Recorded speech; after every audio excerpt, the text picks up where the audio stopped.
But for more, I'm now going to bring in former Israeli government spokesperson and my former colleague, Eylon Levy, to the conversation. Eylon, good to see you, and thank you for joining us this morning. Just first, your initial assessment and reaction to what we have seen unfold this morning. Sarah, this is the single most important act of American leadership that I have seen in my lifetime. For decades, the Iranian regime has pursued a policy of death to America, death to Israel, and presidents have tried to kick the problem into the long grass. Not this president. President Trump is looking at the problem head on and saying, we will deal with it. The Iranian regime that has so much American blood on its hands, that wants even more American blood, cannot pursue nuclear weapons, cannot build those ballistic missiles, and cannot continue arming those proxy armies that have bogged the Middle East in war for years. So I think this is an incredible display of the US-Israel alliance. In June, we saw Israel clearing the way for America B-2 bombers, and then they came in and saved the day. And now we're seeing a joint operation between the United States and its closest ally in the Middle East, who both understand the Iranian regime is the #1 regional threat, and it has to be dealt with now.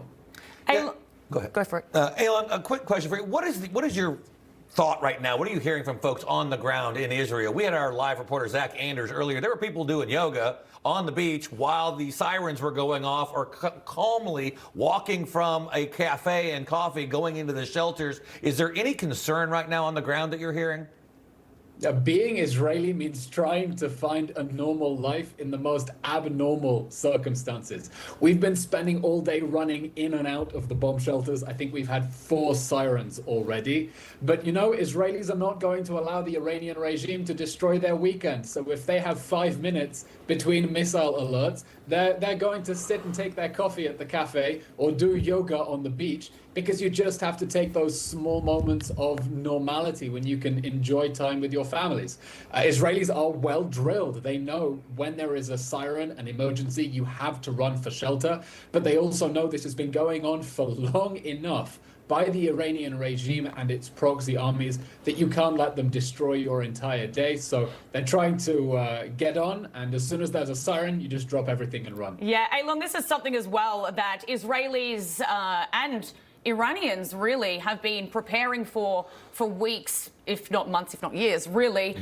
Is there a unanimous sort of a sigh of relief now that this has happened? Is this, and we're going to see maybe, you know, we're in the middle of the storm now, but is there a light at the end of the tunnel here, and are people relieved to see what is currently happening?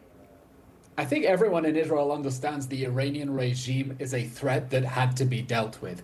It could not continue building nuclear weapons, building those ballistic missiles, arming Hamas, Hezbollah, and the other proxy forces. And there was worry that the world would just let them get on with that. So there is relief now that here is an American president who's not trying to sweep the problem under the rug. He's looking at Iran and saying, if you're crying death to America, we're going to bring you death from America. Of course, no one here wants war. We don't want ballistic missiles to rain on Israeli cities. When there are sirens, it's a terrifying experience for families with children, pregnant women, disabled people to run downstairs and find shelter. But Israelis know sometimes you don't pick the fight picks you. And when you're living in a dangerous region and there are people who want to kill you, you just have to deal with it instead of covering your eyes and pretending this isn't happening.